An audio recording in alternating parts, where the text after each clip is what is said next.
श्री शिवा नमस्तभ्यम दोस्तों, हर हर महादेव। जय हो पितृदेव। आपके पितृदेवों का आशीर्वाद सदैव आपके ऊपर बना रहे और आपकी सारी मनोकामनाएं महादेव शिव जी आपकी पूरी करें। दोस्तों, ये 16 दिन जो श्राद्ध पक्ष के होते हैं ये आपके पितरों को समर्पित होते हैं। ये बहुत ही खास दिन होते हैं।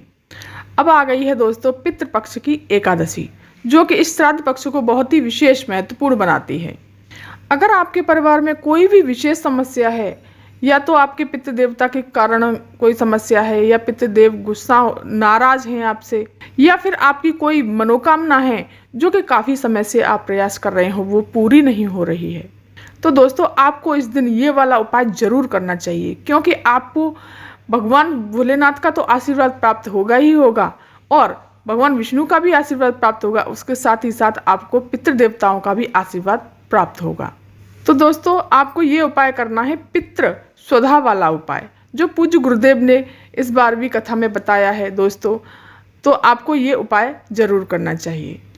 पितृ एकादशी बहुत ही पवित्र और बहुत ही सुंदर मानी गई है। पूज्य गुरुदेव कहते हैं इस दिन अगर कोई उपाय करता है तो निश्चित ही उसको फल की प्राप्ति जरूर होती है, उसकी सारी मनोकामनाएं पूरी होती हैं और बिगड़े काम बन जाते हैं। दोस्तों, पूज्य गुरुदेव की कथा सुनकर के और समझ करके बहुत ही विस्तार से आपको समझाऊंगी और बताऊंगी। अगर कोई भी बात आपकी समझ में ना आए तो आप कमेंट करके मुझे पूछ लीजिएगा। दोस्तों, आपने सुधा नाम तो सभी ने सुना होगा, लेकिन ये सुधा हैं कौन? ये है माता पार्वती की नानी, जो कि ये पितृलोक में निवास करती हैं।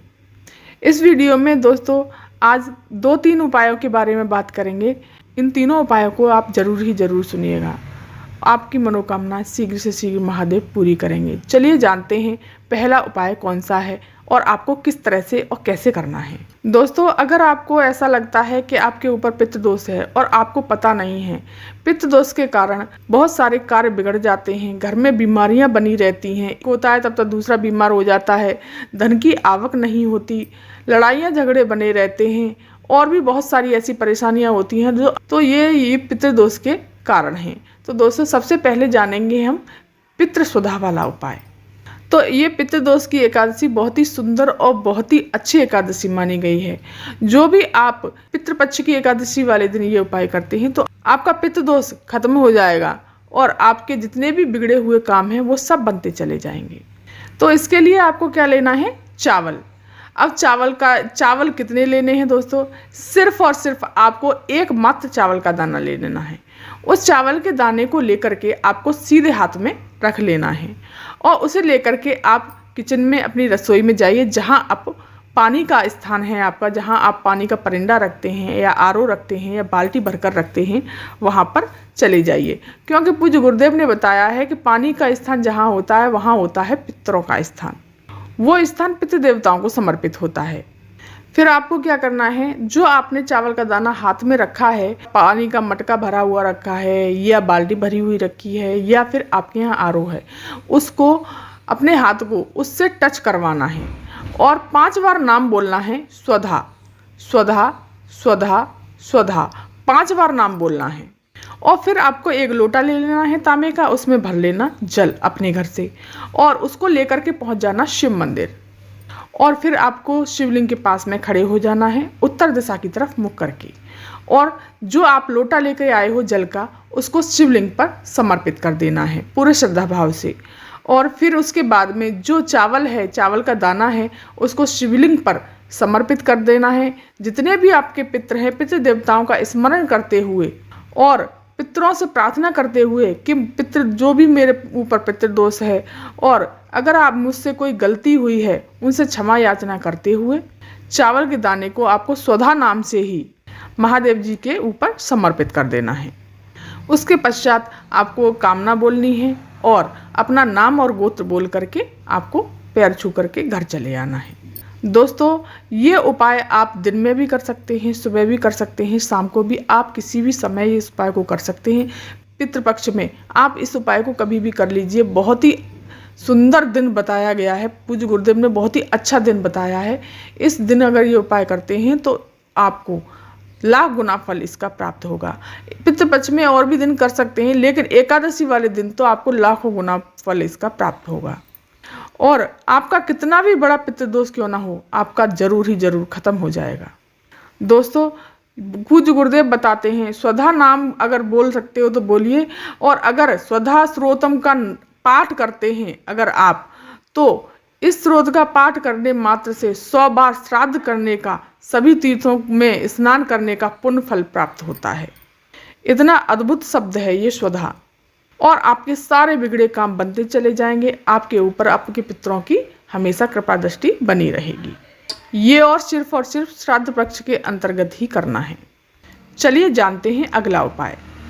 अगर दोस्तों आपकी कोई विशेष कामना है और आपके जीवन में बहुत कष्ट चल रहे हैं और आपके जीवन में बहुत ज़्यादा दुख हैं, कोई पितृ दोष वगैरह नहीं है, अगर ऐसी समस्या बनी हुई है, आप काफ़ी तरह के उपाय कर रहे हो, पूजा पाठ कर रहे हो, फिर भी कोई कष्ट आपके कट नहीं रहे, दुख खत्म नहीं हो रहे, या फिर आपकी बीमारी खत्म होने का नाम ही नहीं ले रही, आपकी मनोकामना कोई विश पूरी हो ही नहीं रही, तो एकादशी वाले दिन इस उपाय को करना। बहुत ही ध्यान से सुनना दोस्तों, बहुत ही अच्छा और अचूक उपाय बताया है पूज्य गुरुदेव ने। आपको मात्र क्या करना है, 1 लोटा ले लेना है तांबे का, और उसमें शुद्ध जल भरना है अपने घर से, और फिर आपको पहुंच जाना है शिव जी के पास, शिव मंदिर। वहाँ पर शिवलिंग के पास आपको खड़े होकर के उत्तर दिशा की तरफ मुख करके खड़े हो जाना है, और फिर आपको क्या करना है, जो जल लेकर गए हो वो शिवलिंग पर समर्पित कर देना है, श्री शिवाय नमस्तुभ्यम का जाप करते हुए। और फिर इसके पश्चात क्या करना है, जहाँ नंदीश्वर बाबा बैठे हैं, नंदीश्वर भगवान बैठे हुए हैं, वहाँ पर आकर के उनके पीछे खड़े होकर के शिवलिंग की तरफ देख करके आपको 3 बार नाम बोलना है, स्वधा स्वधा स्वधा। उसके पश्चात आपको महादेव जी से अपना नाम और गोत्र बोल करके जो भी कष्ट है, जो भी पीड़ा है, जो भी मनोकामना है, जो भी परेशानियां हैं, वो सब बोल देनी है। दोस्तों, इस एकादशी को कर लेना, अगली एकादशी तक तो शायद आपके आधे से ज़्यादा कष्ट खत्म हो जाएंगे। पूज्य गुरुदेव ने ये वाला उपाय बहुत ही खास और अद्भुत और अच्छा उपाय बताया है। इस उपाय को दोस्तों आप जरूर ही जरूर करिएगा, आपके जीवन से सारे कष्ट दूर हो जाएंगे। अब जानते हैं तीसरा उपाय। दोस्तों, अगर आपकी कोई हृदय की कामना है, कोई ऐसी विशेष मनोकामना है, जैसे कि आप प्रॉपर्टी खरीदना चाहते हैं, या कोई अपना घर बनाना चाहते हैं, घर खरीदना चाहते हैं, कोई भी कैसी भी हृदय की कोई भी मनोकामना हो आपकी, और आप उपाय करते करते थक गए, लेकिन पूज्य गुरुदेव ने कहा है कि इस एकादशी वाले दिन अगर इस उपाय को करते हैं तो आपकी निश्चित ही आपकी हृदय की मनोकामना भोलेनाथ जरूर ही जरूर पूरी करेंगे। तो दोस्तों, पूज्य गुरुदेव ने कहा है कि सबसे पहले आपको क्या करना है, 1 लोटा जल ले लेना है तांबे के कलश में अपने घर से। दोस्तों, पूज्य गुरुदेव कहते हैं कि जब आप जल लेकर के जाते हो तो महादेव को अपने घर का पता बताते हो, अपने घर से जल हमेशा अपने घर से ही लेके जाने चाहिए, और उसमें थोड़ा सा गंगा जल मिला लीजिए।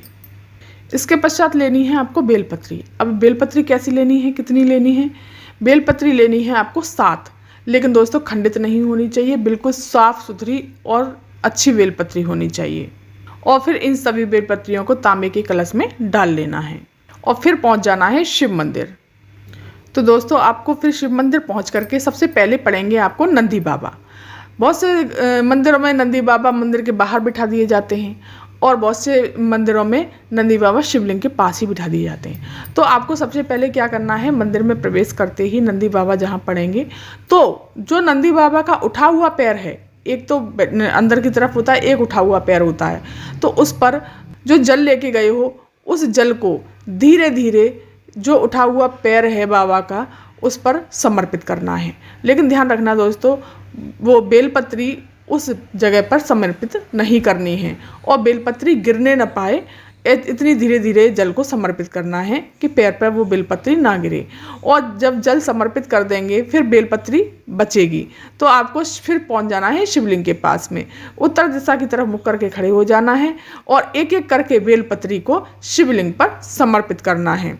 और शिवलिंग पर एक एक बेलपत्री समर्पित करेंगे कैसे, कि डंडी का मुख तो आपको जलाधारी की तरफ रखना है, और पत्ती का मुख अपनी तरफ रखना है। श्री शिवाय नमस्तुभ्यम का जाप करते हुए बेलपत्ती को समर्पित करते जाना है, और चिकना वाला भाग शिवलिंग की तरफ होना चाहिए। और दोस्तों, उसी के ऊपर अपना सीधा हाथ रख करके फिर अपनी मनोकामना बोलनी है, नाम और गोत्र बोल करके अपनी जो भी विशेष मनोकामना, जो भी आपकी इच्छा हो, हृदय की कामना हो, वो बोल देनी है। पूज्य गुरुदेव कहते हैं कि अगर बाबा ने चाहा तो ज़्यादा से ज़्यादा 1 महीना और हद से ज़्यादा 2 महीने में आपकी मनोकामना जरूर ही जरूर महादेव पूरी करेंगे। पूज्य गुरुदेव के ये उपाय बहुत ही खास और अद्भुत उपाय हैं दोस्तों, ये उपाय जरूर कीजिएगा। अगर ये वीडियो या जानकारी आपको पसंद आई हो तो जल्दी से जाकर चैनल को सब्सक्राइब कर दीजिए, वीडियो को लाइक कर दीजिए और कमेंट में श्री शिवाय नमस्तुभ्यम अवश्य लिखिएगा। धन्यवाद।